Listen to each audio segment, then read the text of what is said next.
Okay, we're here at the Computer History Museum. The date is June 22nd, 2021. I'm Douglas Fairbairn, and I'm interviewing Kwabena Boahen, a professor of bioengineering and electrical engineering at Stanford University. Welcome, we're glad to have you here. Well, nice to be here, Doug.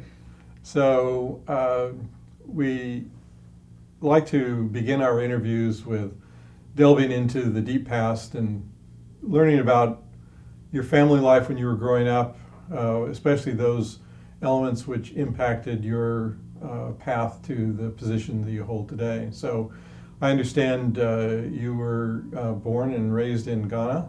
Mm-hmm. And so tell me about your early life, where you were born, when you were born, and your parents and family, and what it was like growing up at Ghana at that time. I was born in 1964. In September, I was the second of four kids that my parents had, after my sister, who's the eldest, and then two younger brothers. And my father was a professor of history at the University of Ghana, which is just a suburb of the capital city, which is Accra. And the University of Ghana is very much like Stanford. It's built on a hill. It's a sprawling campus. You need your bike to get around, or you can walk 30 minutes to go visit your friend on the other side of campus and so forth. And, very, green and lots of trees and so forth. So we spent a lot of time as kids climbing trees. Actually, we had races that would do from tree to tree to tree up there in the foliage. But but we also did things like building go-karts and, racing down the hill and all this kind of stuff. And so we were very Things not too different than American kids, perhaps. Yeah, I guess so. But I was of the bent of always sort of building something or experimenting and so forth. Mm-hmm. So I had my little lab, as my parents called it konkaka, which is onomatopoeia, right? It's the sound of a hammer breaking something. Oh, okay. So they'll say, "Oh, he's doing konkaka," and part of the reason why I got into that is I was a very precocious kid, and I was asking these questions and so forth. And my dad was like, "Oh, you're too young, you wouldn't understand," and so forth. So that turned me off. And so my goal in life was to become the expert at something that he knew nothing about. And then he would come to me to explain, and I would say, "Oh, wait a minute. Well, can you come back later because that's complicated?" And so kind of I went the whole opposite direction, and got into science and math and all that, and would go to the university bookstore, and I would buy, my sister would buy like Archie and Tintin and all these kinds of comic books, and I would buy like What Makes It Go, and 6 different projects you can build, like a microscope, electric motor. I'll buy those kind of books and I would build the stuff. And so so he's just like into that kind of thing. So I presume your father was a university professor, so education was important, I presume, and but my father has a very interesting background. He grew up in the village, and he always told us, I told you it's a sprawling campus like Stanford. So mm-hmm. we would have to sort of, it would be like 20 minutes to walk to school, or maybe 15 minutes. And so we'd try and catch him when he was leaving the house. He's like, "Hey, Daddy, can you give us a ride to school?" And he'd be like, "You'd be lucky." And the few times you would get lucky, he would point out every kid on the road. He's like, "You think you're better than that kid? You see they're walking. Why can't you walk to school?" And he always reminded us that, he used to walk 6 miles to and from school every day because, he grew up in this village, and the closest school when he got to I think it was primary school, he had to walk that far to the closest one. So he's very humble, even though he was a professor and moved in all these circles. And you could check out his books in the library at Johns Hopkins, where I did my undergrad. He was just the most down-to-earth person you ever met. So it was very important to him. He didn't want he wanted kids to be humble. He didn't want them to feel they were special in any way or have any kind of privilege and so forth. And what about language? Did he speak English, or did you... Yeah, of course. but my parents are from different, I prefer the word nations, right? And they've got different languages that they speak. So my mom spoke Ga, these are indigenous languages, and my dad spoke Akan or Twi. And we lived, the part of the country we lived in, Accra, was part of my mom's territory. So locally they spoke Ga. And so I spoke a little bit of both as well as English. But, English is like in Europe or whatever, it's like the language of instruction and science and all that stuff. Yeah. So you grew up being taught in English, and so Exactly, it wasn't really a second language. Yeah, and because my parents spoke different languages, we spoke mostly English at home. And, I see. And so forth. Yeah. Even between them, it was the common language. Huh? Yeah. How different were there two languages? I mean. Oh, they are very different. So, like Kwabena, my name is that follows the Akan tradition. So if you're a boy that's born on Tuesday, you're called Kwabena. If you're a girl, you're called Abena. And the name of the day is Abena's Day. And so all the days are like this. Huh. And, but my mom's folks, their tradition is you're named based on order, like, if you're the eldest son or if you're the eldest boy and all this, girl, or if you're a twin or whatever, they have all these different names for that. So that's their tradition. It's also, my mom's people, patrilineal. So you inherit from your father. And my father's people are matrilineal, so you inherit from your mom. So there you go.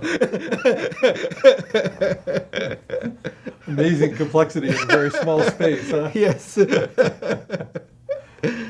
So, were there any other teachers or mentors that sort of influenced you? Yeah, so I did, after primary school, I went to, and this is sort of a relic of the colonial period.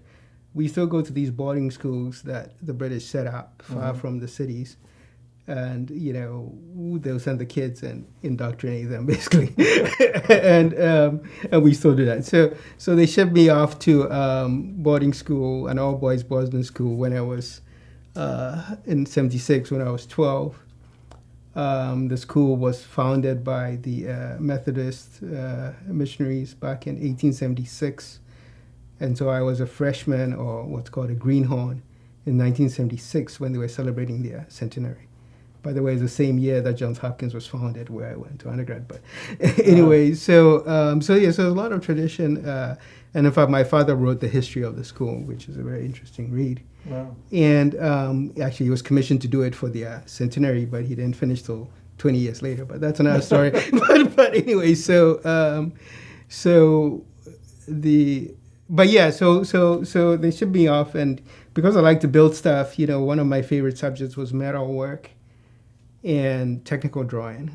So you have your T-square and your protractor, and you can draw these things. You do 3D sections, all this stuff. I love doing that stuff.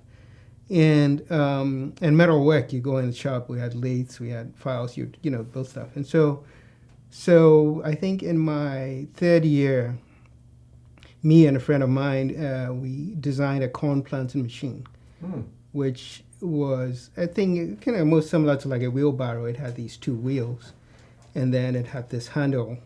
But it had two main wheels, and then it had two little, caster wheels at the back, right? And you would push this thing along in the field. And what we had done is we had measured, the spacing at which they plant corn, and this way and that way. So we had two spikes in the front axle that would come in and make holes. And there was like a little hopper you would fill with seeds on both sides, right? And then there was this drum that would line up with a hopper and release a few seeds, which will then shoot into the hole that the spike had just made. And there were little flaps in the back which would come and just cover it up. So so that was this thing. And we won the National Science Fair competition. Wow. And so Very the creative. government sent us to the West Africa-wide competition. So I got my passport when I was like 14 and flew in a plane for the first time and landed in Lagos, which is the Nigerian capital for this competition, yeah. So you were building this, you did this in metal shop at school? Yeah. Interesting. Yeah. And so what happened to you? So, let me you continued there until what grade Yeah, did you so, graduate? so or what okay, was so the way it works is you do O levels, ordinary levels, and this is the West African World exam, and that's the first 5 years, and then there's what's called sixth form, which is 2 years, and then you do A levels, and by the time you finish sixth form, you're kind of like you finish freshman year in college here, and university is 3 years. Right over there, and so I finished my O levels I was the valedictorian of my high school Mm-hmm. in the and then there was I went to sixth form in Accra, actually just right near Legon actually, where there was a school had specialized in science and math. Right, it's kind of I guess magnet school or something you would call it, but and yeah, and so then also topped that class. I think there were four of us in that year who had perfect scores in the final exam, and so then you had to do national service. So I did national service for a year, and those 2-3 years I was applying to all these schools in the States every year, MIT, and that time Stanford wasn't, so everybody wanted to go to MIT and getting rejected. And my dad wasn't supportive of that because he said, his theory was that if you didn't get your first degree in Ghana, you would never come back. They wanted me to get my first degree and then maybe go for graduate study abroad. Mm-hmm. And I was into electronics and this kind of stuff. And then he was into history. I'm like, yeah, you can do world-class history in Ghana, but, we can't do this. But so I actually, finished a year of national service, which was actually an interesting period I could come back to in a second. But then started a year of university at the University of Science and Technology, which is in Kumasi, which is like 200 miles north of the capital. And that year, my dad did a sabbatical at Johns Hopkins University in Baltimore, okay. because Johns Hopkins, if you know, Hopkins has the School of Oriental and African Studies. Actually, School of Oriental and African Studies is in London. That's where he got his PhD. But they have the School of SIAS, School of International and African Studies or something, in Georgetown, which is administered by Hopkins. And so they had a very strong history program, and so he was collaborating with some people there, and who hosted him and so forth. And they found out that, wow, your son has perfect grades, and he invented this complanter machine and this and that, and why don't we'll nominate him for a scholarship? You should have him apply. So, and he couldn't afford the fee, so that was the only way. But anyway, yeah. So that's how I ended up at Hopkins. I see. Yeah. But the part of the story that's relevant here is the sabbatical before that. Oh, I don't think maybe it was a sabbatical, but he was in London, and he brought home. So this was kind of while I was doing my national service, or maybe before that. So it's probably 82 or so. He brought home one of these BBC microcomputers, right? It had a Z80 processor. It was a glorified kind of, it looked like a pocket calculator but bigger, right? Mm-hmm. And it had these sort of rubber keys on it, so the keyboard was built into it. It had a little LCD display, but that's not what you used. You had to basically just hook it up to your television, and you would use your television as the monitor, and then you hook it up to your cassette recorder and use that as your tape drive, and so you could play like games like Pong on it with the pedals and stuff, and you could program in BASIC. So we were programming this thing, and it was really exciting. And So how old were you when you got your hands on that?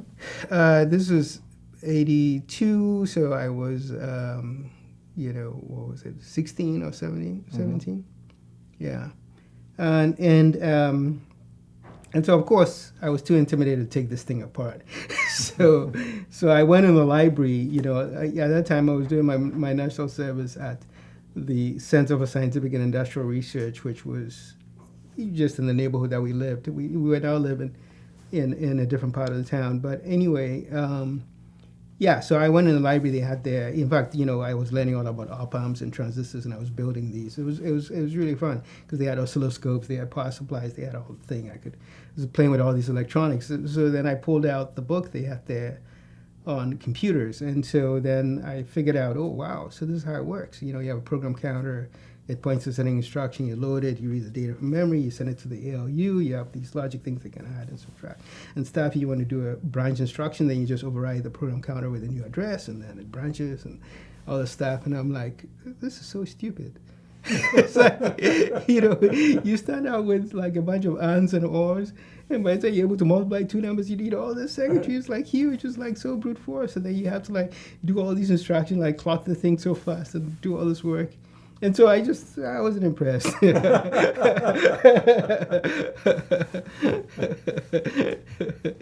Yeah. got to be a more efficient way, right? Exactly. So you wound up going to Johns Hopkins. Yes, I was at Johns Hopkins Electrical and Computer Engineering program. I was a freshman in 1985 when I was. In 85 when I was 21 years old, because of, not being able to get into a college in the U.S. But anyway, yeah. So then it was fabulous. So I, of course, I prided myself, again, going back to the beginning of the story, in mastering something that my dad didn't know anything about. I kind of viewed history as kind of memorization and stuff like that, and I prided myself in being able to derive everything from first principles. So you sent me on a desert island, I could just come out, reconstruct everything I knew.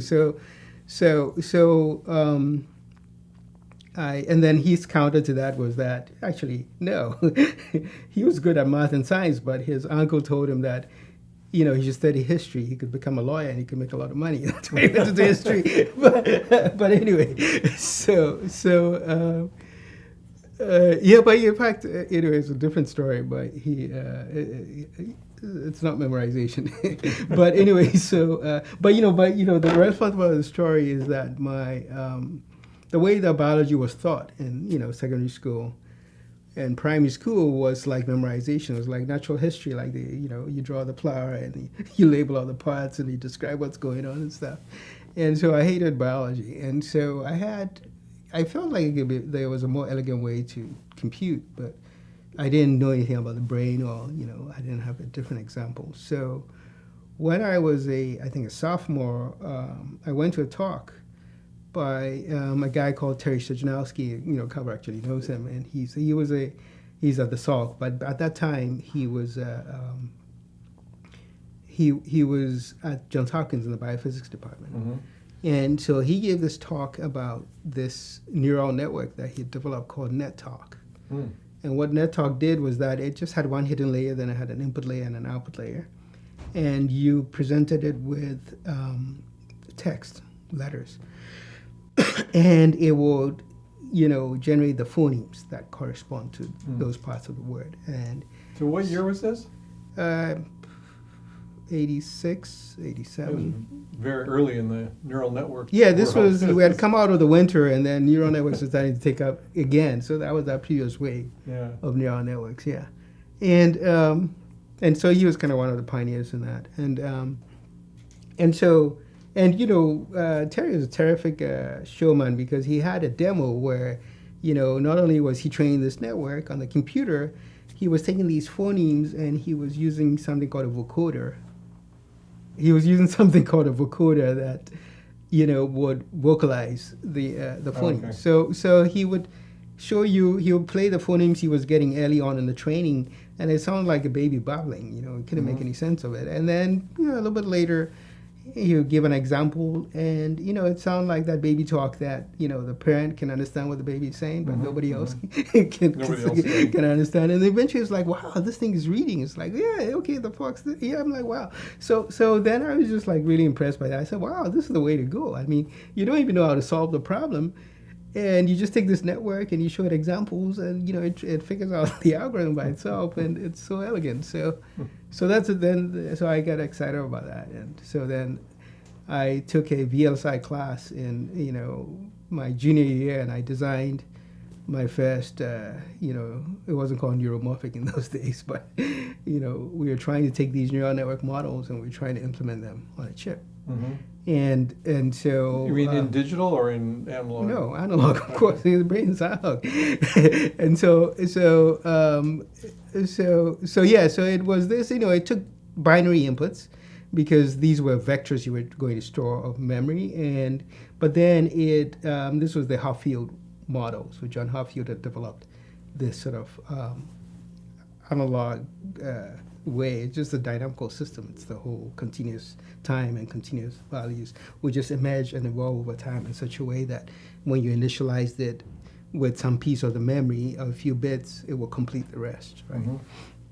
And so that was the principle. And so we're taking that and we're using analog circuits to implement all these operations, and we'll present and so the chip worked, and I had my first journal paper when in '89, my senior year. And but the cover shows up in this before then because I took a sophomore year I took a integrated electronics lab. So you go into lab and you prototype stuff and you build it and this thing. And my TA was a guy called Andreas Andreu, who was a PhD student. He was finishing up his PhD in device physics in the department, and he's now a professor. And in fact, chair of the department there now. He stayed at Hopkins, but and he was my TA, and so me and my teammate in the lab, Philip Polucan, who we were the same year, but he was a biomedical engineering student, working at the best students in the class, and so Andreas sort of recruited us to come down in the basement and work in the lab with him, and he presented us with, this was back in. So maybe it's like, let's get these dates. I'm not the historian in the family, but it's like 86. So, 85 was a freshman, so 86, 87 or something. The first time I worked in a biomedical engineering department down at the hospital, East Baltimore. But the second year I was working in Andreas's lab. It was actually, Roger Westgate was actually the PI. But... and so Andreas had gotten a set, so this is like 86, 87, the summer of 87, had gotten a set of, lab assignments from Carver's analog VLSI class. Mm. So he had, every week they would do an experiment on a particular circuit they'd come up with for building these sort of neuron-like things. And so... and I don't think we had a copy of the book, or we had, but so we had these, lab handouts, mm-hmm. and so then, and Andreas was like, hey, you guys, you should do these things. Like, this is a new thing coming out of Caltech. It's like really exciting stuff. So we looked at them, and we're like, oh, wow, it's sub-threshold. It's like, we measure picoamps of current. So you're like, Andreas, how do we do that? He's like, oh, you should just build something to measure that. I'm like, okay, sure. so because we didn't have money to go buy a $5,000 Keithley electrometer and stuff. Mm-hmm. So I was the hardware guy and Philippe was the software guy.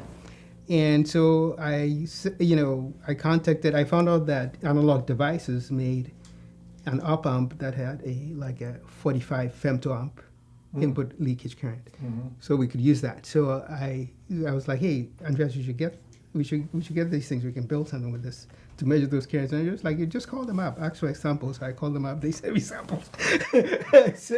so then I prototyped this whole thing, and so we had built this little box here. And to measure picoamps, you can't use a PCB. You have to have Teflon standoffs, in holes in sort of a copper board and individually wire, and then you put like giga-ohm resistors, which were like glass and clay encased and all that stuff. And you had to shield everything and so forth, and I had relays in there. So depending on, you could change the range, you could measure different currents. And then Philippe, we had a DEC 350 computer, which was like a personal computer sat on the desk. We programmed that and everything. And so so we would then, and we're like, okay, so what about these chips that they're using at Caltech? We need to measure these chips. And it's like, oh, we don't have any of those chips. I'm like, okay, so what do we do? Oh, so Andreas was like, oh, there's this thing called CA3600. It's just an array of like 6 MOSFETs on a chip, like these TTL chips, like that. You get a couple of those, and then you can just look at the diagram and you can build it out of those transistors. and operate them sub-threshold. So we were like actually building the circuits that, because in Carver's lab, what they would do is they would design a chip with all these individual circuits on it with the pinout that you would then work on through the quarter to characterize these circuits and learn about all that. And so we'll make the circuit and then we'll test it and we'll get all the data. And it was really tremendous fun. And so when we would run an experiment and something would break, I would be like, it's the software. And Philippe would be like, no, it's the hardware. But when we got a IV characteristic for a transistor on the screen, we knew every single thing that happened throughout the whole system. We built the whole thing. Well, that's a great experience. Yeah. So, you finished a master's degree at Johns Hopkins? So I did a master's and a bachelor's in 4 years.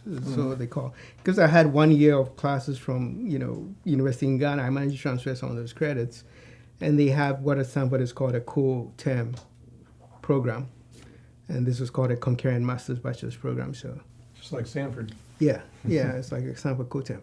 And so I finished that, and of course now we knew about Carver, and so I wanted to go to Caltech to do my PhD, so that's how I ended up. So how did you find you moved to Johns Hopkins? You'd been outside of Ghana, but not outside of Africa, right? What was it like coming to America? What was your first impressions, experiences? We could have a whole show about that, but the way that the way I like to put it is that it's very interesting, right? So it's kind of like the rest of the world is exposed to Western culture. Like, we watch, movies, which, my sister watched all those things. I didn't care about it, so we're just immersed in this Western culture. And but you guys don't know about us, so it's like a very symmetrical thing. But I think we actually kind of fool ourselves that we know about American culture, because when I came here and I was looking around and things, the way I put it was that I had overfit my model. Like, my model was making predictions that didn't generalize. Right. And I had to spend like 3 years just reprogramming, relearning my model to really be able to understand or explain and predict what was happening, So it's really quite a great analogy, overfitting the model. Yeah, totally overfit, totally didn't generalize. Yeah, and it also then gives you insight into, okay, this is how Ghana is different, and it's just, so I really encourage people to travel. You really have to. Yeah. The movies are a very narrow window. Yeah, exactly. Onto unreality. Yeah, exactly. So, were there any other notable events you want to mention, or learnings that you wanted to mention at Johns Hopkins, and then how did you get in touch with Carver? I was I had friends who were Indian, Chinese, African American, and so forth. Of course, there were no other Africans around, so and I had that, like I was into music. I used to DJ. I used to be a DJ when I was back home in university and stuff. And we used to listen to all these tapes, mixtapes, and things like that people would record from WBLS, Wells. Best and latest music or something in New York or whatever, and there was Kiss FM and all that stuff, and the way they talked and all that stuff, and then there was hip hop and Sugar Hill Gang and all that stuff. We went to that kind of stuff. So I had that this woman called Shannon and Alexander O'Neill, who's more like a crooner R&B guy, were playing at Morgan State University. Shannon had this hit called "Let the Music Play." It was like a disco hit or whatever, and so I was telling my friends, "Hey, we should go check this out. They're playing there in town and stuff like that." And they were like, "Who?" And I'm like, "Yeah, this is what we used to listen to. It's like, you don't know this is music. I mean, we thought we were listening to American music in Ghana, but we're actually listening to African American music, And so, only my African American friends knew who those guys were." And so we ended up going with two of my African-American friends, and we get to Morgan State University, and it was like we're in Africa. It was like a sea of just black people. I'm like, oh, shit. If these people wanted to go to school with all black people, why didn't they stay in Africa? What's the point of Canada Americans to do that?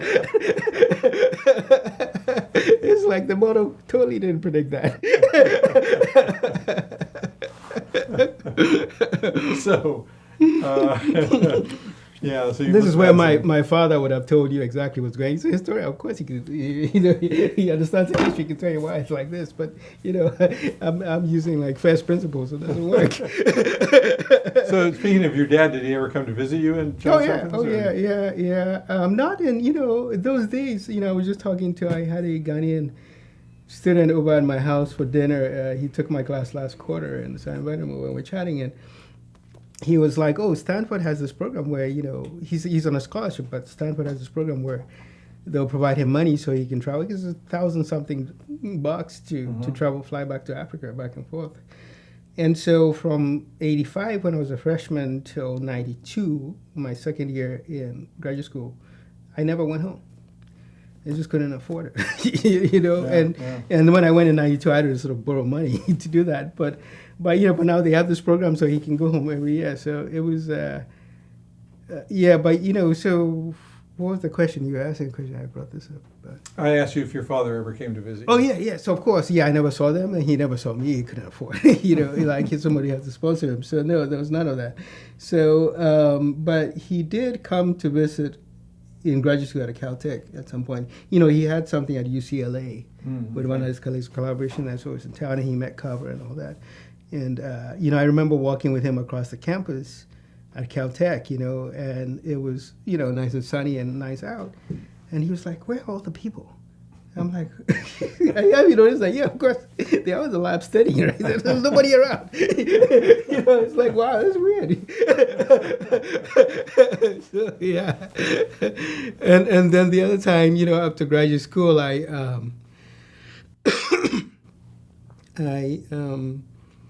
went to, I thought my first faculty position was at the University of Pennsylvania in Philadelphia. And so he came and visited out there. So this must have been, I started in '96. So in doing your studies, was your path always to academia? Was that what you had in mind? I grew up on a university campus. Yeah. I'm like a creature of academia. I'm totally comfortable there. I mean, I thought I was forcing my own path because I was like, no, I'm not going to study history. I'm going to go do something he knows nothing about it. But at 30,000 feet, I'm just like, You're still the same. Yeah, like a professor, write all these papers. I never had any kind of, imposter syndrome or had any kind of like, oh, what's up? Yeah, it's just natural. It feels comfortable. Yeah. So you got your PhD, and tell me a little bit about your PhD research and what you focused on there. Oh, but I was going to say the other thing about, Okay. but so like in Philadelphia, when my dad came to visit, we are walking around Center City and everything like that. It's like, oh, this is where you guys have the Liberty Bell here and everything like that. And it's like, oh, like this is where he knows more about the city. He's been living there for a couple of years, and he's like, yeah, tell me. He's like, oh, we should. Yeah, I'm like, oh, okay. So it was really crazy. I was like, wow, this is a very historical city. I didn't know. Because like the Constitution, all the stuff, was signed there and everything used to be a capital and all that. So I didn't know any of this. I'm like, oh well. Anyway, but he knew all that. And but anyway, So I get to Caltech in. I had to wait a year. I mean, Carver said he didn't have any room, and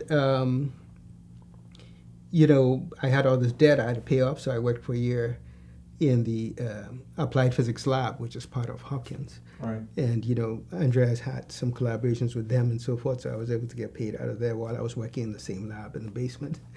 So as a result of the work that you were doing at Johns Hopkins, Carver knew of you and knew the kind of stuff you were doing? Yeah. So I actually got, I had my general paper out, and I also got a paper accepted in the, I don't know whether you know about this, there was the Caltech Conference for Advanced Research in VLSI. Mm-hmm. And so it used to be this, So I presented there in '89, at the '89 conference. I had a paper in that. And so I think that was started back in when I was working with Carver, but I wasn't still involved. Yeah, so this is VLSI, all these VLSI talks, and mostly academia and everything like that, and so forth, And I was nervous as all hell. I'm sure nobody understood anything I said, but until I got to the questions and answers part, where I was like, "Oh, relax." I'm like, "Oh yeah, sure, yeah."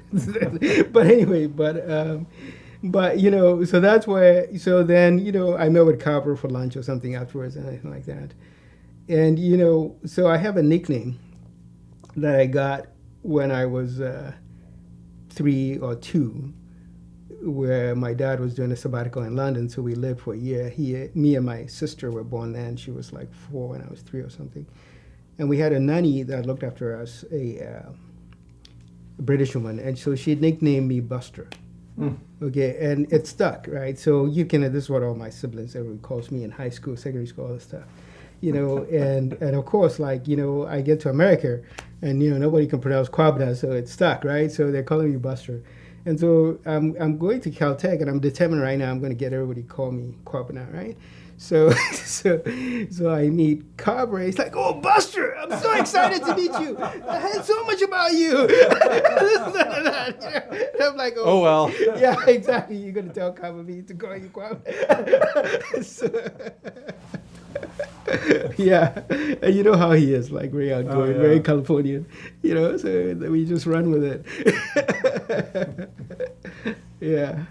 Interesting. So you arrived at Caltech. What do you think of California and Pasadena? Yeah, I mean, by that time my motto was generalizing, so not much. It wasn't much of a change. It wasn't much. It's just like California is great, right? Because it's not cold, the weather is nice, it doesn't get dark too early, and all that, and there's no winter. So all this was fantastic. And so so I loved LA, and I actually drove across the country. I bought a car and drove across the country with one of my closest friends. So it took 2 weeks to drive across, and then so because California got to drive, but it was great. So what year did you enter Caltech? I was started in '90, and then I got my PhD in '96. Okay. Yeah. So how did you decide on your research topics? And so this is the thing. One of the reasons I hit it off with Copper, he was just like my father. He whatever you want to do, fine, And so he just left me to do my own thing, which is just like my dad. And so I was very comfortable with that. And so it's actually interesting, I don't have, even though I did my PhD with Carver, a lot of people think that I did my PhD at Johns Hopkins because I got papers I published with Andreas. I don't have a paper published with Carver Mead. Oh, is that right? Yeah, because Carver would be like, "Oh, but Kwabena, you did this thing all on your own. These are your ideas. So, that's fine. You don't have to." Yeah, so which is it'd be good to have a paper with Carver, but we'll see. But anyway, so I was really, because I had, at Hopkins, I'd come up with my own way of doing things, right? And so the Caltech folks and Carver were designing these what are called voltage mode circuits. So the idea was a signal was the information was represented by a voltage, and these circuits had voltages coming in, and they put out a voltage, so they transform voltages into voltages. But I was enamored with the current mode approach, right? Because my inputs were coming as current, or I immediately converted voltages to currents. Because remember, we are dealing with these very nonlinear devices down in subthreshold, which are there's an exponential relationship between the voltage and the current. And so to do voltage mode you had to do all kinds of things to try and hide this nonlinear behavior and try and get some kind of linear or reasonable, not too nonlinear input-output relationship. But, if you just did sort of a log and then took the anti-log, you take the current in there, you get the log, and then you put it to another device, you get the anti-log. That gives you a linear. So you can build a current mirror, and it's perfectly linear, current in, current out. And if you wanted to square the current, well, then, you put it through 2 stacked transistors. So you added the log of the 2 currents, and you put it in there, so you get the multiplication of the 2 currents of the square, and so forth. So you could do these kind of nonlinear operations in a very controlled way, and you can build any kind of, So we were fond of... Now, is that also...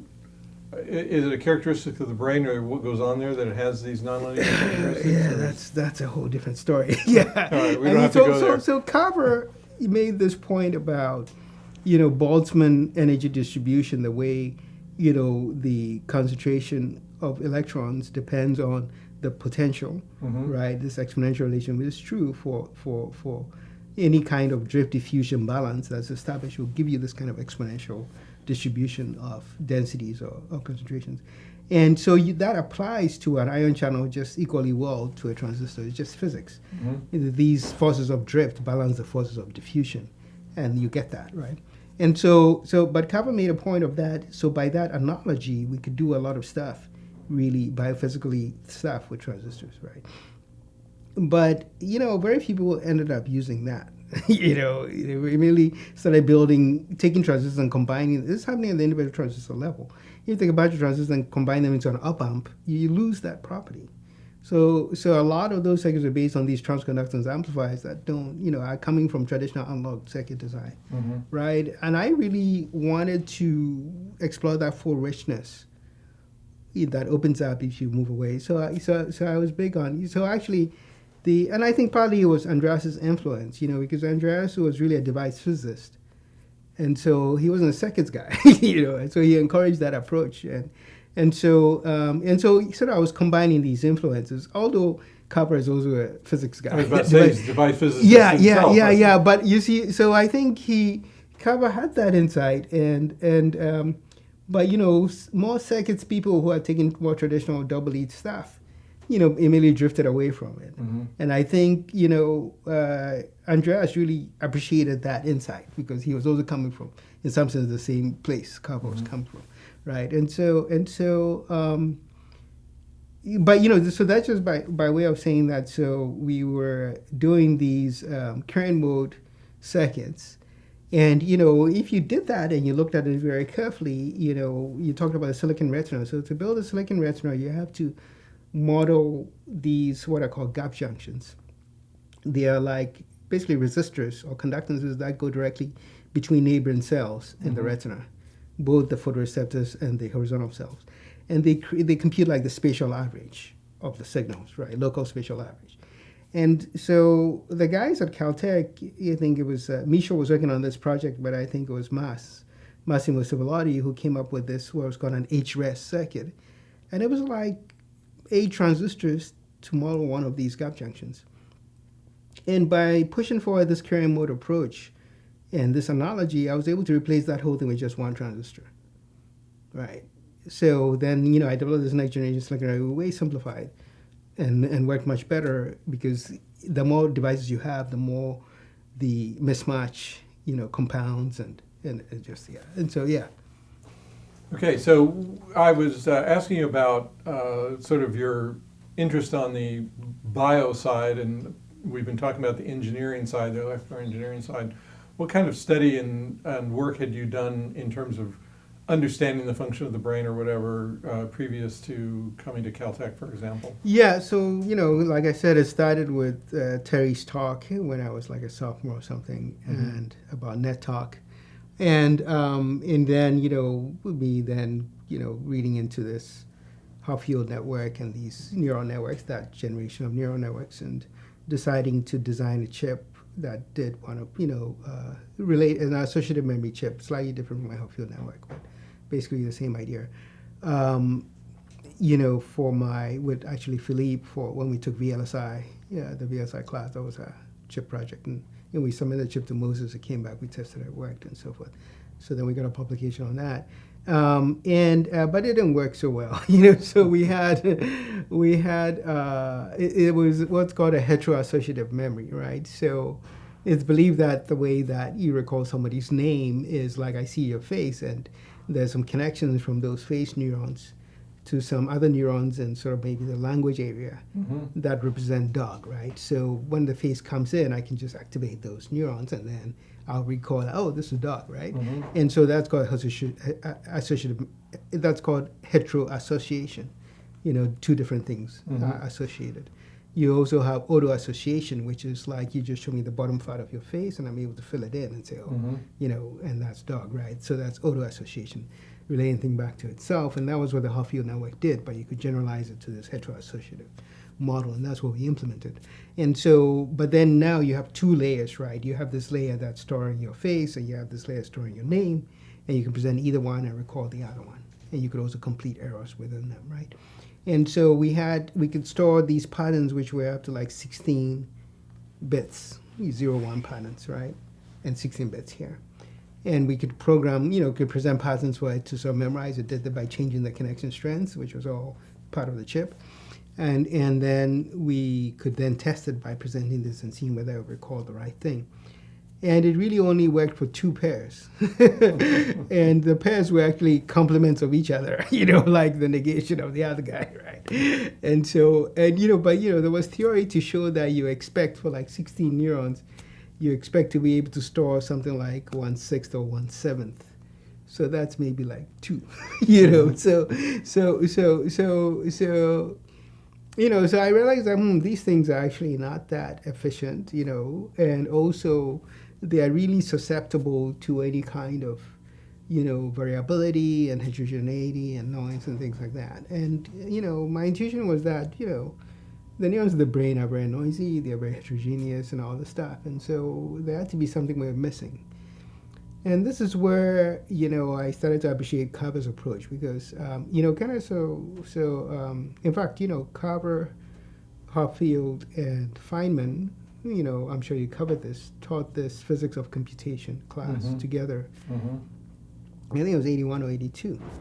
And when he was beginning to explore, moving away from the VLSI, he started to explore. Yeah, I remember hearing about that. Yeah, he started to explore these ideas. And, it was very interesting because, Hopfield came up with these sort of, mathematically formulated Hopfield networks in that class. He was talking about these kinds of things. And it was like he treated it as like sort of a physical system, but by minimizing the energy in the system, setting up connecting in such a way that those memories you were trying to store were energy minima of the system, then naturally when you initialized it, it would just go to those, it would recall. And so there was a nice physical insight there. And then Feynman was coming up with quantum computing. He was saying like, hey, we should use these qubits, we should use entanglement. And he was showing that this make a much more powerful computer. And then Carver was talking about the retina, and so forth. So these are all very different approaches, right? I mean, Feynman is talking about fundamentally in a computing system, it is the primitives, these ands and ors that I thought were so brute force that you had to combine to do a multiply. It's those primitives and your signal representations, like the bits, you're using these classical binary bits. That's what fundamentally determines how powerful the computer is. Right? So a quantum computer, by replacing those computational primitives, ands and ors with entanglement and superposition, and replacing those binary signals with, or binary bits with quantum bits, you could show that something that was exponentially hard for a computer, classical computer, would be polynomially easy for a quantum computer. Yeah? So that's like a really deep insight. That's coming at it really from the instruction set architecture, if you would think about it that way. And then Hopfield was talking about, there's a Hamiltonian for the system. Any physical system is described by some energy, and principle of least action is going to minimize that, right? So we can just exploit that to do computation, because there's a lot of problems where we're trying to minimize something. You're trying to, find which route you should take so that with the least, distance you can hit all the cities that you need to go to and stuff. That's an optimization problem, and so you can naturally do that in a physical system. And then Carver was saying that, this is all good, but, when you try to implement these things, they don't work, which is what I was discovering, right? And so, why don't we be a little bit less pretentious and go look at something that actually works, So he took the approach that, I don't know whether it was he said, but this is not how I look at it. He took the approach that, okay, so what is the part of the brain that we understand the best? In other words, we know what the cells are, we know how they're connected, we know what they're doing, and we can control the inputs and outputs, we can check exactly that it's doing what we think it's doing. And that's the retina, right? It tends to be a very accessible part of the brain, and it is part of the brain that grows in to cover the eyeball, right? So you have bona fide inside the brain, not like if you're taking some muscle or something like that. But anyway, so he had been talking to these, neurobiologists and telling them what the cell types are and how they're connected and these gap junctions and these kinds of excitations and so forth.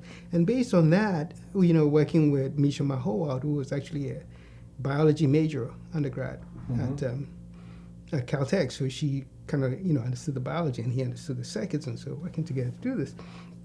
And so after my experience with trying to implement this kind of like Hopfield inspired kind of model, and it not working so robustly, I said, there should be something. I knew the brain was doing something different. So that's how I got interested in the biology, because I was like, wow, I want to build something that works.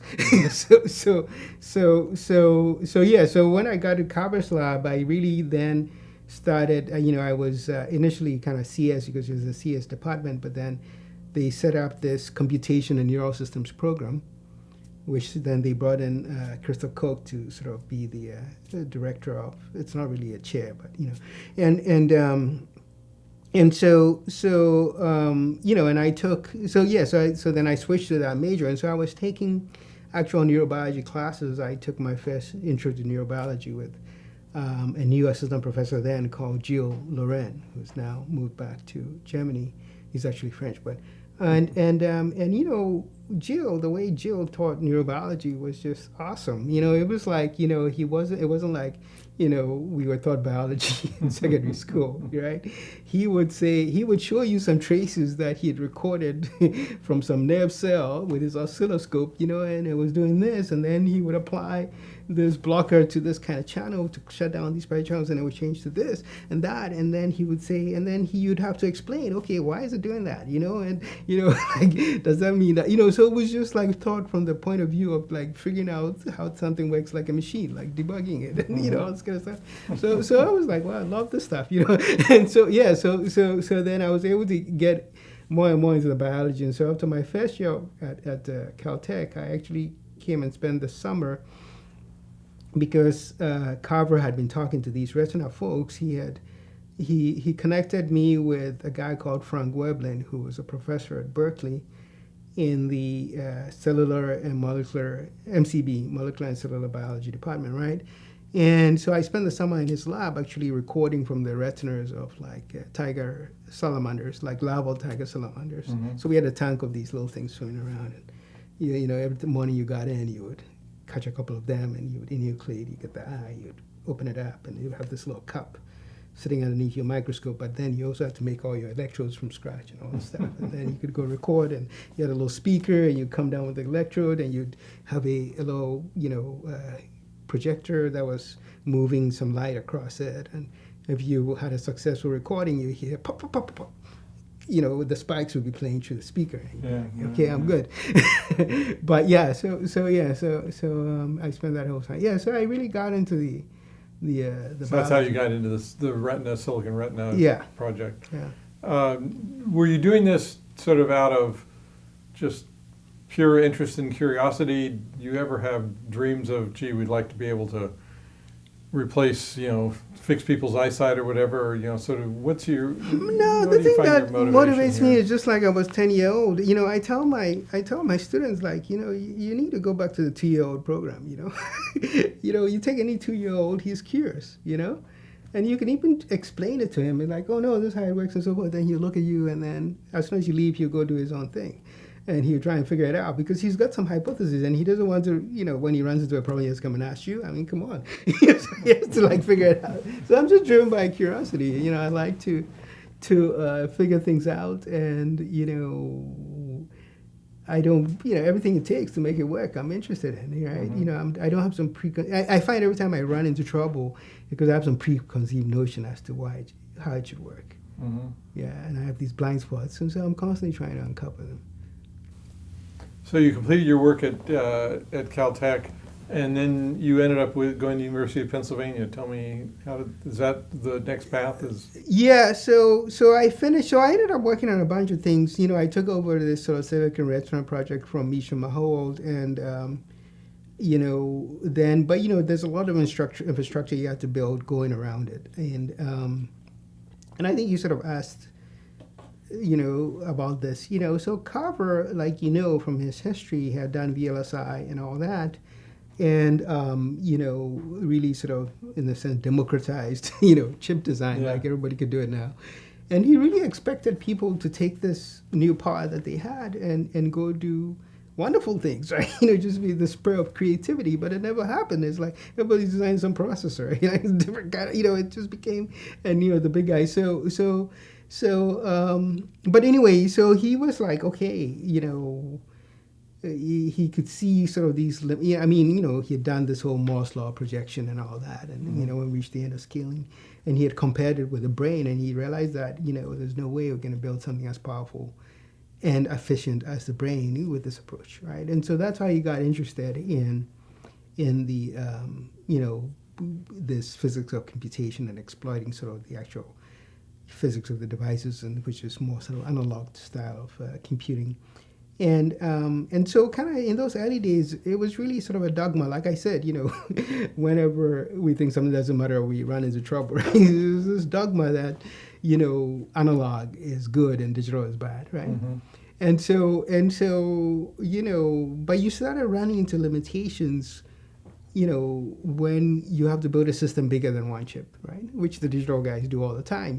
We had check sites, and these guys had supercomputers that were whole rooms, like, on campus, like the Intel Prague and stuff. Right? So I can build such a large system. You can't send analog signals around, they just get corrupted by noise and so forth. Even the brain doesn't do that. Once you have to go a distance more than a millimeter, it sends a spike, So there was kind of like this more sort of digital-oriented guys were saying that, look, this is the way you solve this problem. You can't just send these analog signals out. You don't have enough wires and so forth. So you have to multiplex, just run faster and send the same thing, all these signals with a smaller set of wires. And so they had developed an issue just to get the signals. Once the number of outputs of the retina chip or pixels became bigger than the number of pads on the pin, you needed some kind of solution like this. So Misha, as part of her thesis and mass stability, a more digital-oriented guy, had worked out a solution which was multiplexing, but in an asynchronous way.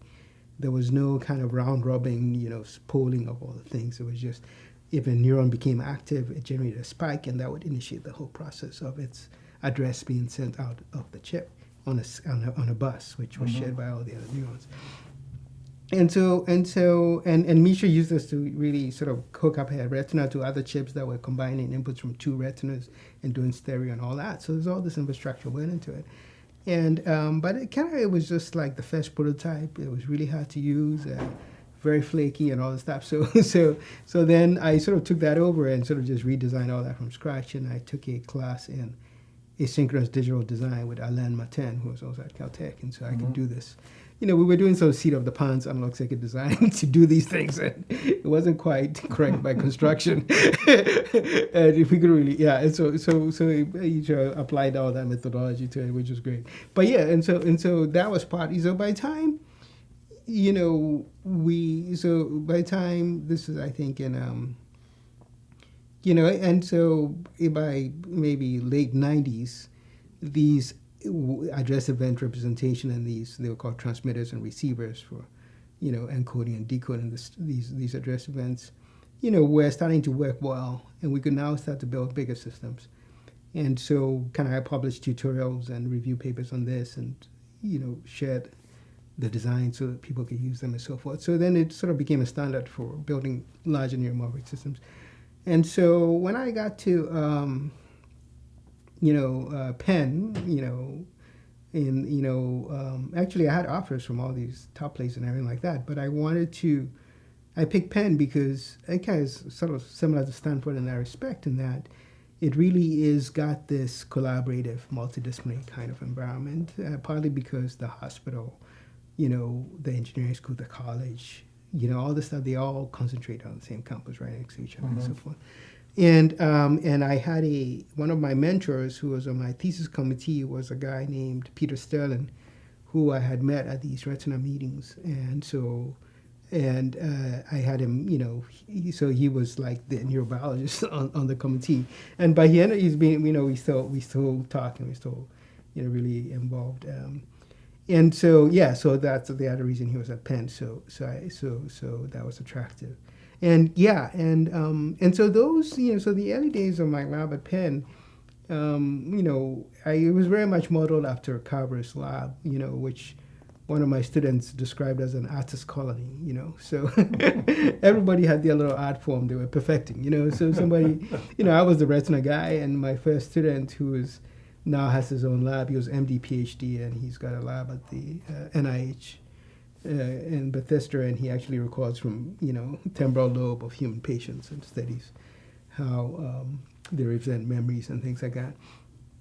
And so he built sort of the mother of all silicon retinas, which basically replicated, the four main types of ganglion cell outputs on the retina. It's like 90% of your optic nerve is these four main types, and they are sending like four different movies that emphasize different aspects, different features, simultaneously into the brain. And so that really, and then all the kind of nonlinear. Anyway, so that was the retina story, and there was another student worked on, once the retina gets into the brain, one of the first places where we understand how that circuit is kind of develops and, matures is something called the tectum, which can self-organize itself, its connections from the retina to the tectum, such that you form what's called a topographic map. It's not scrambled anymore. Like you start them random locations and they sort themselves out. So he worked on that, and then we had people working on the thalamus, where you can relay the information to cortex, and you can control what inputs get in and what don't and stuff. And then the cortex and so people were just, and we were also working on the cochlea and the cochlear nucleus and stuff like that. So everybody had his own little chip that did something completely different, and if you put all these things together, maybe you could build a brain or something. Yeah, so it was really fun. And then so in 2005 I had a cover story on that I wrote for Scientific American on your mother chips that kind of like showed the kind of stuff we're doing. So what year did you get to Penn, and how long did you spend So there? yeah, so this was, I got a Penn in 90, actually I finished in 96, but then I went and spent 3 months on vacation in Ghana, and then I started at Penn in 97. And then I moved to Stanford in 2005. Mm-hmm. And what was the motivation for that? So like I said, I was very appreciative of a sort of multidisciplinary environment. And one of the other attractive things about Penn, because it's got a tradition of this kind of approach, was they were trying to formalize that by setting up something called the Institute of Medicine and Engineering. And so the idea was that people from medical school, folks from engineering, based on intellectual interest, like if I'm doing some robotics and some guy is an orthopedic surgeon and stuff like that, and we are both interested in sort of biomechanics or something, we would have our labs next to each other, and we would, based on this sort of interest, yeah. And you'd be thinking BioX at Stanford, but this was way before BioX. This was like 96, 97, and so they built this building, and it ended up being one floor of this building, which I think probably in 98 had started, and I think it was probably like 2000 or something, or 99, when Jim Clark donated money for BioX, for the Clark Center. But anyway, so they were ahead of the time in that, and but what happened was it ended up being just kind of like 7,000 square feet, one floor of a building. And there's enough to, maybe it was 15,000 square feet, enough to like represent like 7 labs or something like that.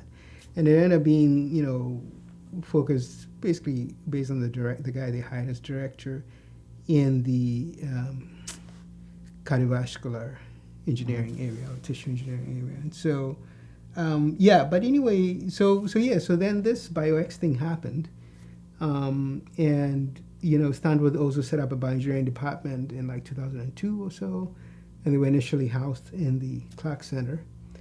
And a guy I knew from Caltech, Steve Quake, who was starting there as an assistant professor when I was leaving the South Acad, moved from Caltech to Stanford, to Bioengineering Stanford. And so then I called up Steve and I'm like, hey, what's going on?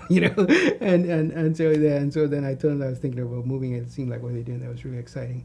And so kind of like that was the pool. Accumulation of events. Yeah, and he's like, yeah, so that's what. And so so when I came in 2005, Cabo was still living up in Woodside.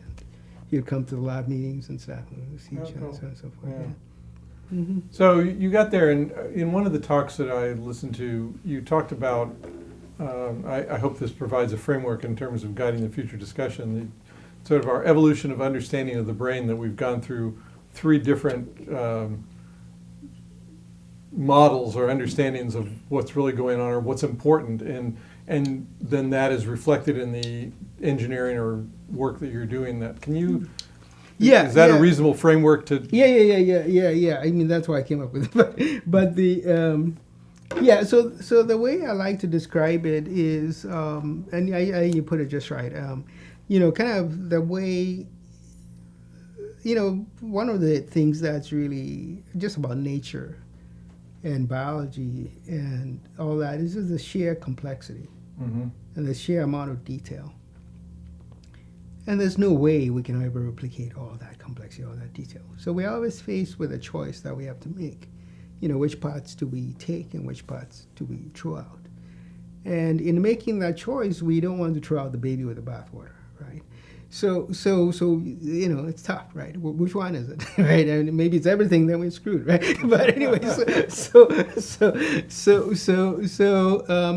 and this is really, I don't know how you approach these problems. It's intuition, it's kind of trying things and learning your lessons, whatever, right? So kind of like, but and then it's also a moving target because the biologists are discovering new things every day, right? Mm-hmm. And I used to, when I started learning neurobiology when I was at Caltech, and I was, thinking that over the years things will become much more clear, like what's going on. But it's actually not true. Over the years, it becomes much more complicated. What's going on? We know so much more Just that we keep didn't. peeling it back, That we, and yeah, that we keeps didn't know. getting more complicated. Yeah, that we didn't know. And so it's very interesting. But that makes it interesting. So anyway, yeah, so if you look at it over the last 60 years, we've abstraction, our conception of how the brain computes has evolved, right? And the stuff we keep, the stuff we throw out, is changing, right? And so these present neural networks you see all around, these deep learning, all this kind of stuff, they go back to the multilayer perceptron, like Rosenblatt's multilayer perceptron, which says that what a neuron does is that it's connected to all these other neurons and they send it inputs. And it applies a different way to each input, and then it sums the thing. And then, based on whether that result exceeds some threshold or not, it activates. It's activated or not activated. And maybe it may be activated in proportion to how much you exceed that threshold. Mm-hmm. And so then it will send that information down to the guys it's connected to. And then the parameters that you change to get this, like going back to Terry's talk, is you tweak these weights that are on these connections. And then you can get it to do different things, to learn different things. And so I call this a synaptocentric view of the brain, right? Because the only thing we're taking from the brain is that synapses, which are these connections between the neurons, have a strength. They can be weaker or stronger, and we capture that in these deep neural networks. But this is 60 years old, right? And over those 60 years, we know so much more about the brain, right? And so part of, like when we went through this, and if you just look at this stuff, because it's just, weighted real numbers, right? You just represent those real numbers by some integers or by some analog signals or some, whatever, right? There's nothing like a spike. There's nothing sort of discrete about it. And it's just sort of math, right? Mm-hmm. And so part of the problem we run into when we're trying to build these systems and try to enlarge them and send these analog signals around, which are usually corrupted by noise, realize that no, we have to convert to digital to communicate. Mm-hmm. So this is what I talk about it later. And that's actually what a neuron does. A neuron doesn't actually send some amount of stuff. When you exceed the threshold, it fires a spike and it resets. It dumps all that input and then it starts accumulating input again. And if it's it makes another spike. So it's sending this discrete thing. It's just a very pulse waveform, full amplitude, very thin width, and it sends that down its axon, and then it hits a bunch of synapses, and then it generates some analog input, right?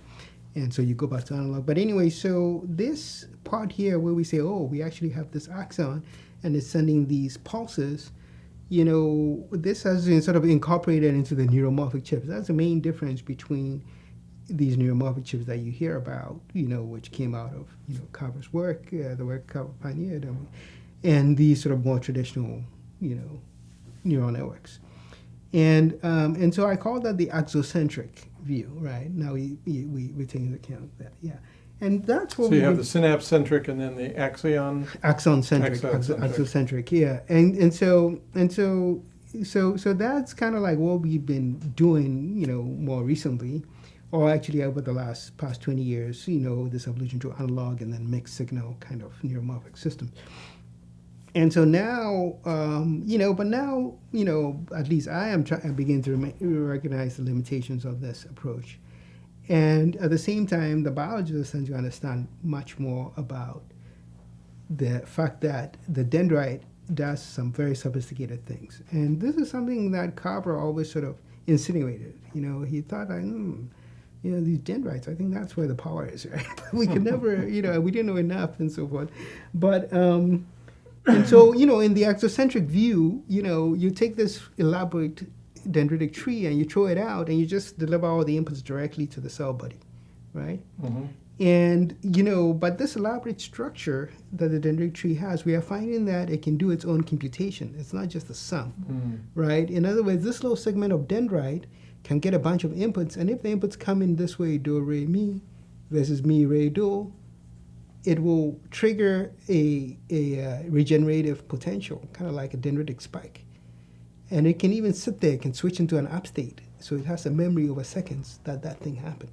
And then the next segment of dendrite is primed to look for another sequence of spikes. And if that comes in, eventually we can just combine, decode information, and integrate it, and boom, you can make a decision, just in a little branch of a dendritic tree, which involves multimodal information and memory and all that. So this is really much more powerful. And so we begin to understand that this is what dendrites are doing. And it turns out that, so this is what I call the dendrocentric. And so if you incorporate these into these sort of concepts of how the brain works, there's several implications that are just, kind of mind-blowing. It takes it to a whole new level. So has that latest understanding of the dendrite-centric view been reflected in current research, or are you just starting to think about it, or what's so this is something I'm just I'm beginning to understand. Saying we are unblocking this part of what we don't see, but the biologists have figured over the last 10 to 20 years, the discovery that dendrites can make these dendritic spikes goes back to 2000. It's called an NMDA spike, and the discovery that they are sensitive to the sequence in which their inputs come in. In other words, the weights could be the same set of inputs, the same set of waves. Depending on the order in which you activate them, you get a different response, right? That was discovered in 2010, 10 years ago, right? And then recently there's all kinds of, So this has become, and part of the reason why we can see this now is that, people can basically, behave in animal, we can basically thin the skull, or we can put a little surgical glass window there, and we can put the animal on a little ball where it's like a thread mill. It can be running while we are sort of plugged into this microscope, and we can use 2-photon scanning with these lasers to see, activity. We put in a sort of a dye which binds to calcium, and when these inputs get into the dendrite, it opens calcium channels when they're activated, so we can see the activity playing out along the dendrite. And you can see this stuff happening. So we can see at the scale, now we can really see what's going on. And so it's really incredible. So this changed the view, but it's not yet been translated into sort of this neuromorphic, new generation of neuromorphic. This is something that I'm advocating. And I'm just beginning to appreciate how important this is. And it's related to real problems and constraints that we are running into. And, basically Moore's law, right? We've been, so this is what I call like the LA versus Manhattan model, right? So the way we build on chips in 2D, is basically like LA sprawl. We just like make these, pack more and more and more devices and circuits and wires on a chip. But it's 2D, right? And so it's like LA, but except that, we don't make the city bigger. We make the people, the roads, the houses, everything smaller, and we pack more stuff. But that doesn't change the fact that now the distances that things move, like you get to your office, you're doing work, but then to get back home and get to the office, that distance is way longer relative to the amount of distances you move to do the work in your office, right? So you spend all this time commuting, and you have very little time left to do useful work. This is what's happening in a chip, right? For us to move the data around it's not really even, we no longer have this von Neumann architecture. We've got tons of processors on the chip, and we've got memory distributed all around the chip, right? This is where these GPUs TPUs are doing. And so we broke in that von Neumann bottleneck, but still these processors and these memories have to work together to solve a problem. So they have to exchange information, right? And as these processors and memories get smaller and smaller and we pack more of them, we have to exchange information over longer and longer distances. And so we spend more time. So right now, the energy that you are using to communicate on a chip is like 1,000 times more than the energy we are using just to compute. Computation is free. Mm-hmm. Once you get the thing in there, that little logic cycle, that multiply, boom, boom, boom, it happens. It's just you don't even see it. So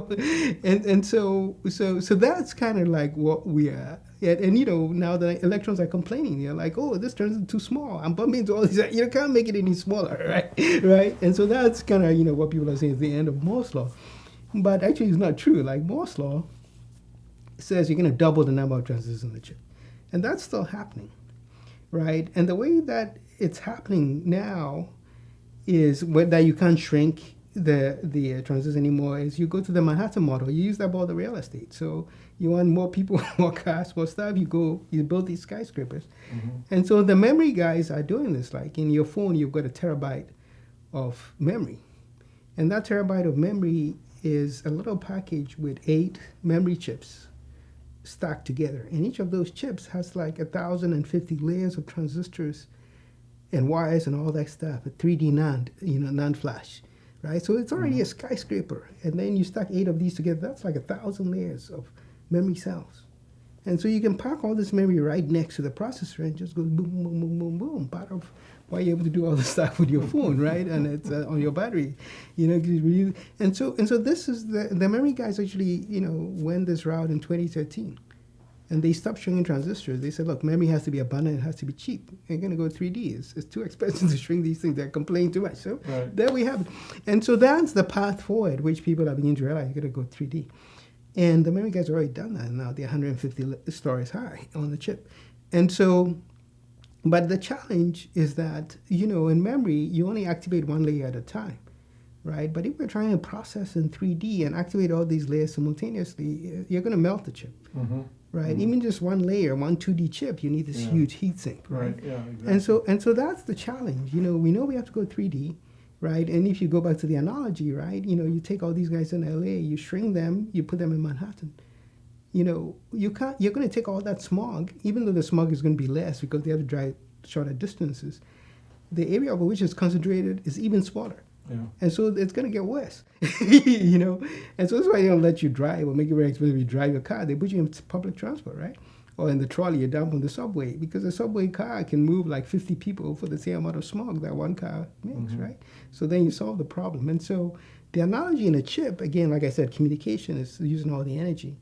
You have to send fewer signals around. And the way you do that is by packing more bits of information in each signal. That's like the subway versus the mm-hmm. individual car, mm-hmm. right? And so that's kind of like where now the insight from the brain, it turns out that, yes, the brain has figured out how to pack more bits into each of these spikes. And it doesn't use a binary code. It uses what's called an n-ary code. And then it's figured out how to decode, so these spikes, I can explain in more detail, but then these codes, end up using sequences of spikes. And then, so that's the encoding. And this is why the dendrite is sensitive to the order in which the spikes mm-hmm, have, because mm-hmm. that's decoded sequence. Mm-hmm. And so let me stop here. You direct me like what. Well, actually, this isn't sort of meant to be a technical lecture, but I would like to sort of go back and sort of put this in perspective and see where the impact is starting to be felt in terms of real world kinds of things. So you're pursuing this, I guess the fundamental reason is the thing you're relating to is the fact that the brain is thousands, millions of times more efficient in terms of both space and power. And in fact, the thing that we're struggling with in our data centers and our computers and our chips is we can't get rid of the heat. It's taking too much power. We can do these wonderful computations, but it's sucking in too much and giving out too much heat. So, this is an exciting path in terms of being able to make radical improvements in terms of the power efficiency as well as perhaps physical efficiency. Mm-hmm. So there, as I see it, and correct me if I'm wrong, there's been sort of these two parallel paths. You've been following a path where you have continued to understand better the sort of how the brain works, how computation is done in the brain, and building analog realizations of that in the physical world and new chips and so forth you're developing. In parallel with that, there's this group of people who have discovered that this basic deep learning model and layers of neural networks soaks up an incredible amount of energy and everything, but it works. And so so far they've been willing to pour in whatever it takes in terms of power and cost and so forth because of this great revelation of what happened in 2012 or whatever in terms of all of a sudden machine learning and neural networks is shot to the fore from being a backwater technology for all the years, right? So there's these two parallel paths where this one is making great,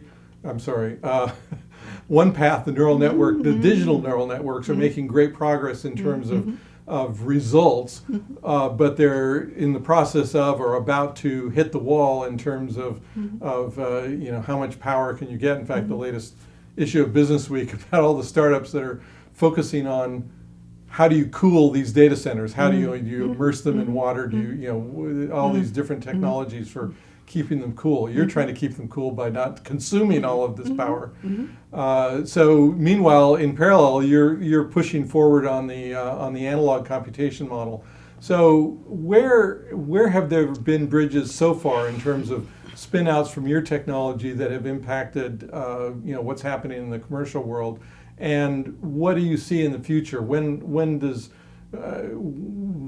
is there substantial impact from the kind of work that you and your colleagues are doing on this incredible problem that the deep learning people are having? So let me, since we're in the Computer History Museum, I mean, and correct me if my characterization of history is incorrect. No, it's good, but it's important to recognize that there's something called the hardware lottery.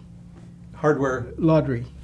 Lottery. You can win the lottery, and you win the lottery not because you're the best technology, but by some accident.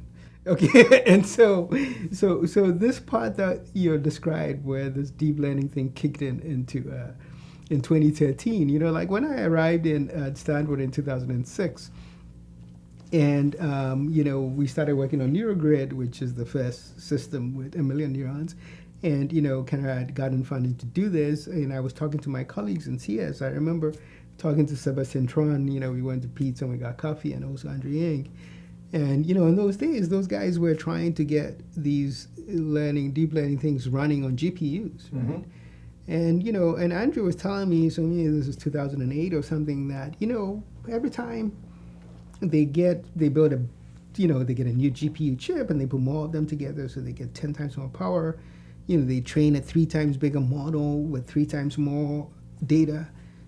They get better performance. And they don't see the stopping. So, so long as NVIDIA is cranking out those GPUs, they're going to do it. It's just a matter of time. And so, and so he was telling me if I look at that, unless you can build a system with maybe, that can get us to something like, I said I was going to build this 1 million neuron system. It's like, no, if you can get to 100 million, maybe it's interesting, because we don't see, So, and Sebastian, kind of similar thing from Sebastian Throne.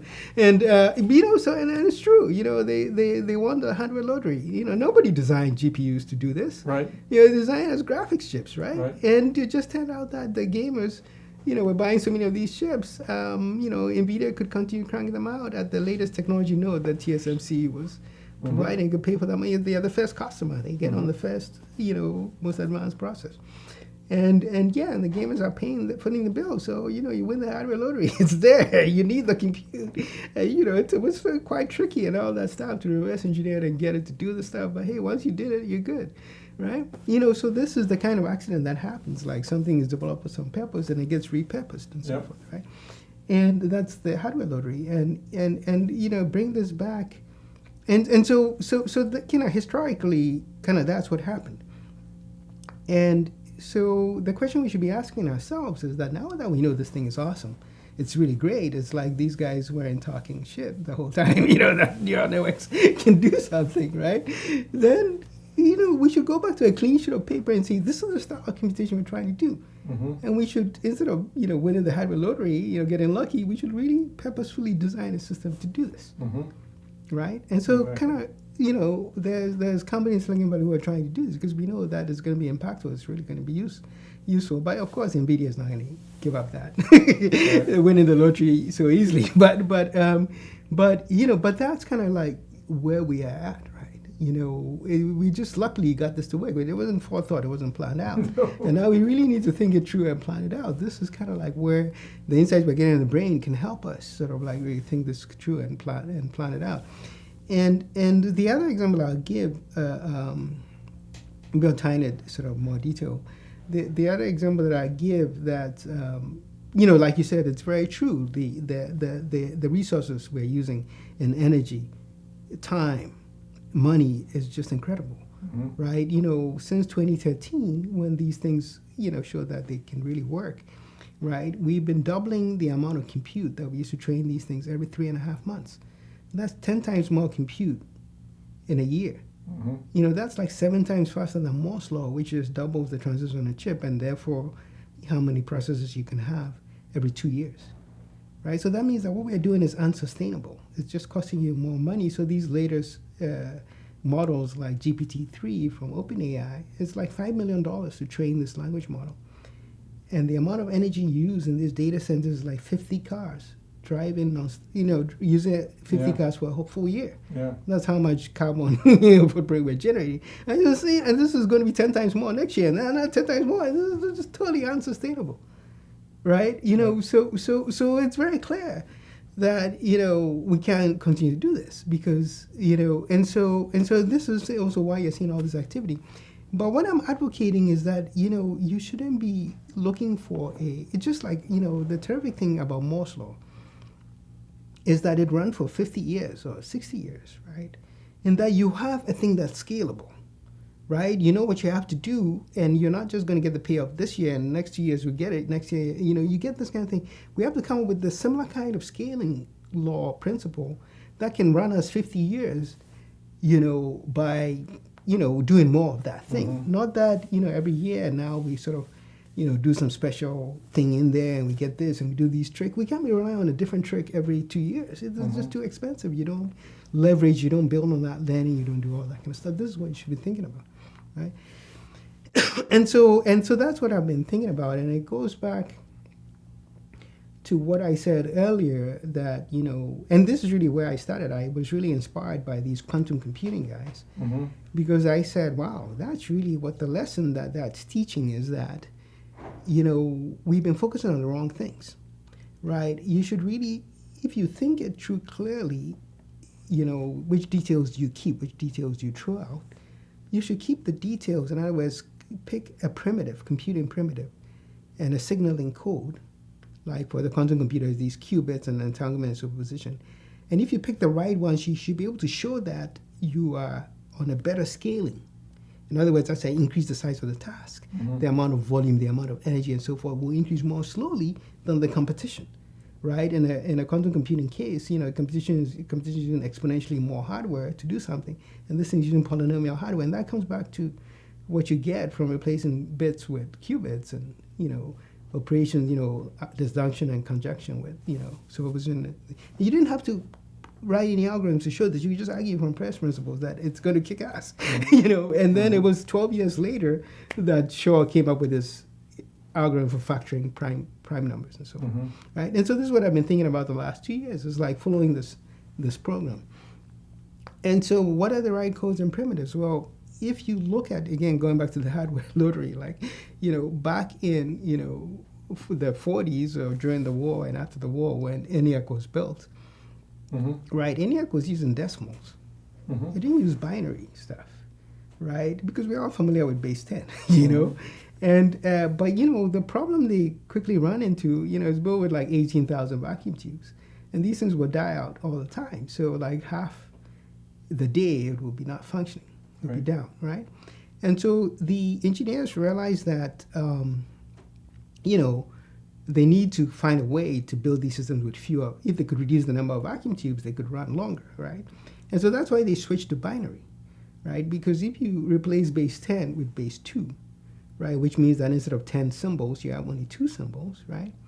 Then the logic gets much simpler, right? Because the number of cases that you have to handle in your logic corresponds to different pairings of digits that can happen, right? And there's only 0, 0, 0, 1, and 1, 1 that could happen, right?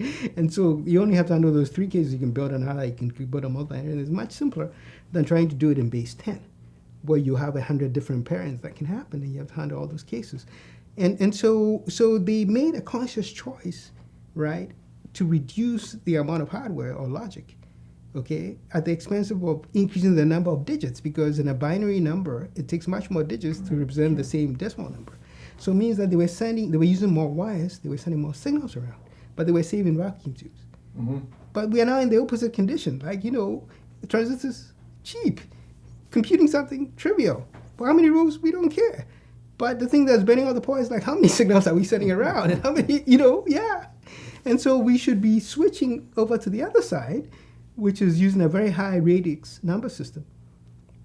And this is exactly what the brain is doing, right? So if you have a layer of neurons in the brain, right, they're not using a binary signal. A spike is not a 0 or 1, right? It's really a choice, out of, let's say, 1,000 neurons I have in this layer. I'm going to pick one of them to fire. 1 out of 1,000 choices is 10 bits. Mm-hmm. 2 to the 10 is 1024. So that choice, that one spike, is encoding 10 bits. Okay, so you can think of it as a 1,000 array number system, where we've got 1,000 symbols, and each neuron spike is a different symbol, right? And if we have, you may see 10 places in that 1,000 array number, 10 digits, then we make 10 spikes, and the sequence in which the spike happens tell you which place you are in that number system, right? And this is using much fewer signals, because it's packing a lot more bits in each signal. And, it's very sparse. It's 1 out of 1,000 guys. So there's clearly a path forward and clearly an opportunity to get there. But in fact, the work that you've done, or the work that you and your colleagues have done, has had an impact in terms of, there are commercial or other work being done in, making use of some of this analog technology. You have an example, I think, with you. So tell me a little bit about that and how that. Yeah, so in terms of kind of like, how things, have, what would I say, percolated out. Mm-hmm. Of course, this is what we do as professors. We train students, and they go out and they do much more practical stuff than we do. So when I came, like I said, we had kind of like built all these different pieces of the brain. We had developed these ways in which we could stitch chips together into a bigger system and so forth. And so when I moved to Stanford, I decided, I came with tenure. I'd already gotten tenure at Pennsylvania. And I came with tenure, and I was like, so then we want to take this to the next level. So we proposed to, at that time, by stitching together these little chips we had built and all this infrastructure, the biggest system we had built had something like 30,000 neurons, which we were using to model a little piece of the visual cortex, like detect orientations and things like that. And, from the silicon retina feeding into these chips. From the image fitting in, And so I decided, I put together a proposal, and I said we're going to build a 1,000,000 neuron system. So that's 30x bigger than anything I built before. Mm-hmm. And I got one of these NIH Pioneer Awards, which were for high risk, high reward research, which is a nice chunk of money for 5 years and so forth. And so we, starting in 2006, by 2010, we had a system up and running. We developed the whole software stack. So there was a nice GUI. You could write Python describing your model, and it will map it down onto to this board right here. And you had 1,000,000 neurons running in real time and so forth. And so then that partly responsible for DARPA's Synapse program. So back in 2008, a guy called Todd Hilton was a new program manager at DARPA. Heard about what we were working on, and came by, and we showed him and all that stuff. And one of the problems he identified, and others identified, was that yes, we don't have any learning on this board, right? So you sort of, in your program, you say which neurons connect to which ones, and those connections are sort of static while the thing is computing. So it was really designed as a way, kind of like a circuit designer. You could design brain-like circuits that were up to 1,000,000 neurons, and you could explore different ideas of how they could do some interesting computation or perform some interesting behavior or something like that. And and the problem with having learning on the chip was that, a synapse, each neuron has 1,000 synapses. And if you're going to implement those synapses in CMOS with the same transistors you're trying to build in neurons, these synapses would take up 1,000 times more room than the neurons. And, so instead of having 65,000 neurons on each of these chips, we'll have only like 65. Mm-hmm. Right? If we have 65, it'll be less than, 200 neurons on the whole board, right? Mm-hmm. And so, we always recognize that scale is important in terms of building infrastructure and being able to. So we were working on that side of the problem, and we're hoping that, okay, we'll have some better way of making these synapses smaller so we could then have that as well. And so the goal of the Synapse project was to use nanotechnology. We thought nanotechnology was going to be something different from silicon, right? There'd be some fancy stuff that you'd put on top of the chip, and you could make it really small, really tiny, and those would be your synapses on top of your neurons and all that, and the connectivity, all that in CMOS, right? So that was the Synapse project. And so I was part of the team led by IBM and, involved in writing that grant and so forth. And, they were going to kind of help develop this special nano synapse stuff and so forth. But it ended up being, that approach didn't pan out. It turned out that they could build very small systems, examples of these memristors and things like that, but they couldn't scale them and you couldn't build a large system. So to meet DARPA's goals, the IBM team, eventually went with an all-digital approach. They just basically, used the most advanced technology, which was 28 nanometer at that time. And they were able to take 1 million neurons, each with about 256 synapses, and fit them on a single chip. Mm. And the students who were the lead, my former students who worked on this neurogrid system, designed that chip. They sort of were the lead designers, John Arthur and Paul Miroller. And so that got IBM in the game, and then that generated interest from Intel. Then Intel also started a neuromorphic project, and so on and so forth. So that's how this stuff has speculated out into the valley. Mm-hmm. Yeah.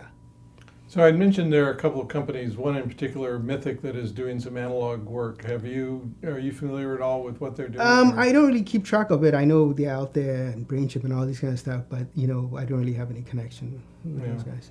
Yeah. So, what do you're in two areas, that is sort of the biology side and the artificial intelligence and machine learning side, that are both sort of there's a lot of debate going on in terms of what's good, what's bad, what comes of it, what's the impact on society and so forth. Are these topics that are discussed within your lab? Do you sort of run up against that, or are you pretty much sort of at such a basic research level that... No, I mean, it's funny, right? I mean, we've been talking about energy efficiency and low power in the 90s. Nobody was talking about it. You just have to go faster. You just have to park more transistors. He was talking about that efficiency. He had extrapolated, like by saying it's the end of Moore's law, you still be using 1 million times more energy than the brain. That's what your problem is. Because, if you do something that takes 20 watts, you need 20 megawatts. That's like a whole data center. Right. And that's like, 1 million times more resources, carbon footprint, all this. Like, we've been talking about this for 3 decades. And so they're just doing what we said is going to happen. Why should we be talking about this? I knew this thing. It's not news.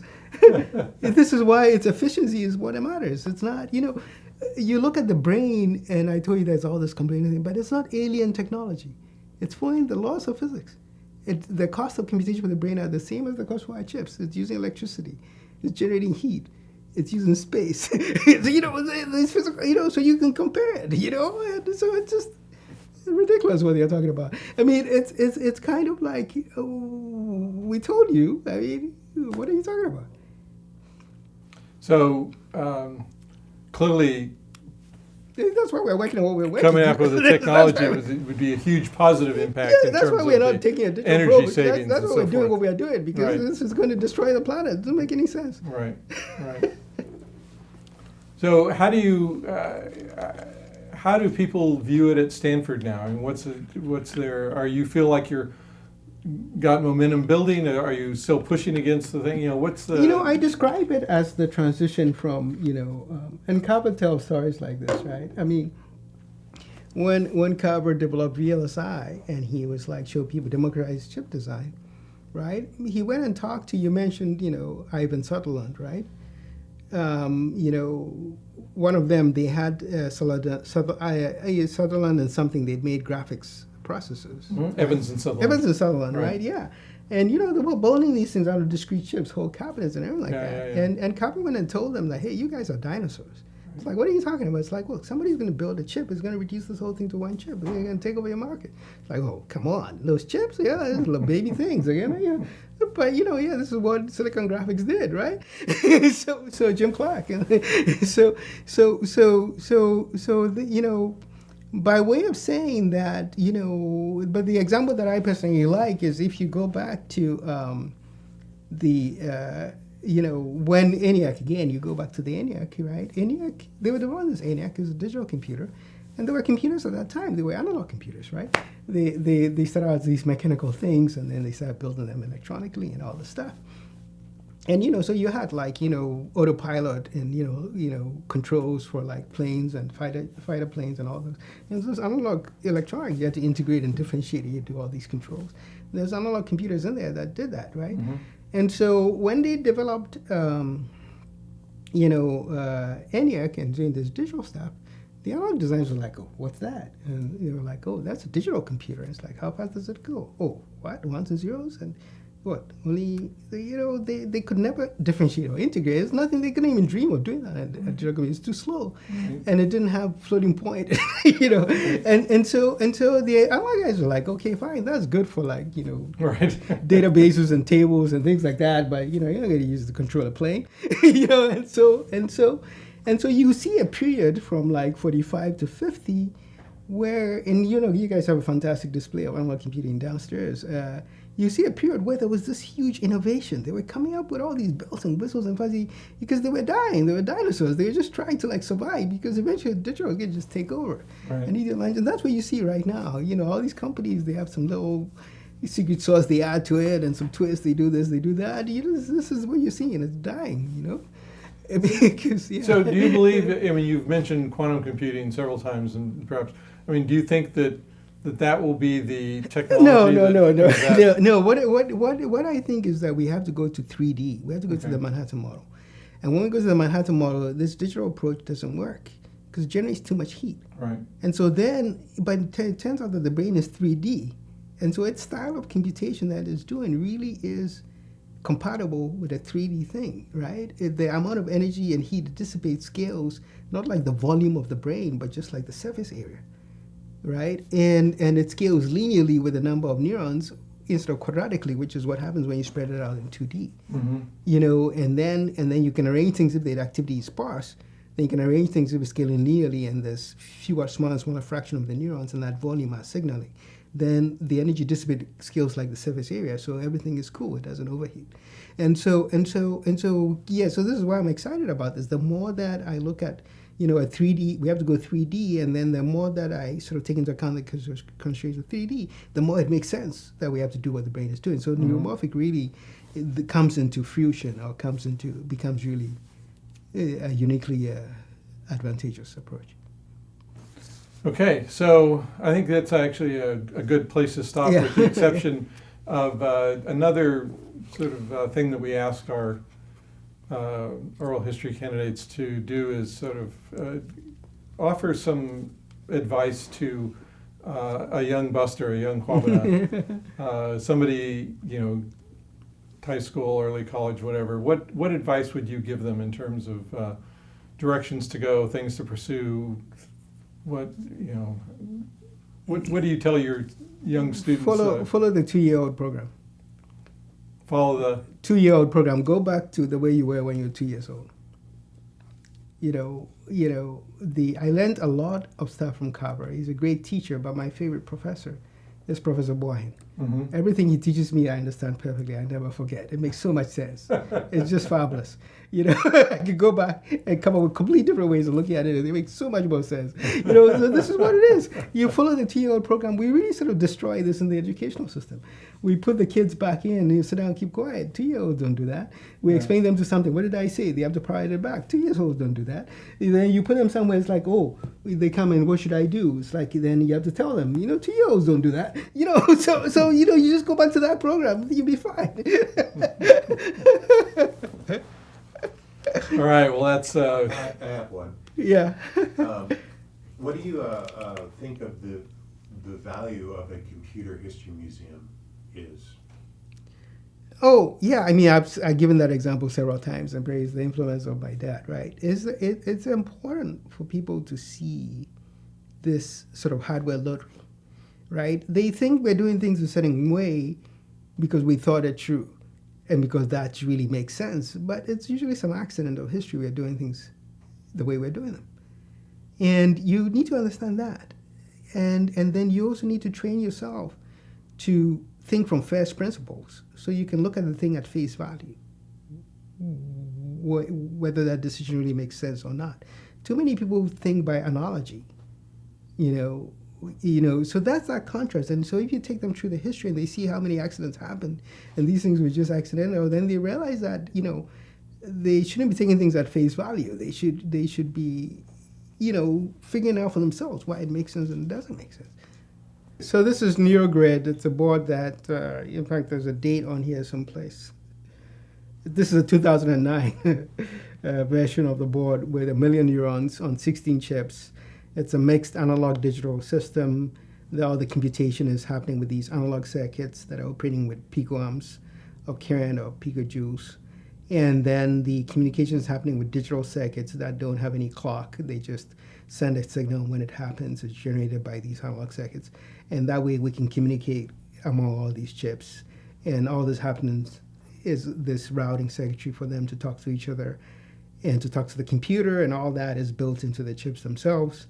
And so you don't need anything else but hook it up over USB to your computer, and we have a software stack that allows you to configure it and to visualize what's going on when it runs your model.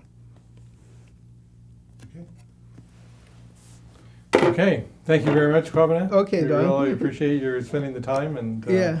fascinating story. Yeah. So thanks very much. Well, thanks for the invitation. Yeah.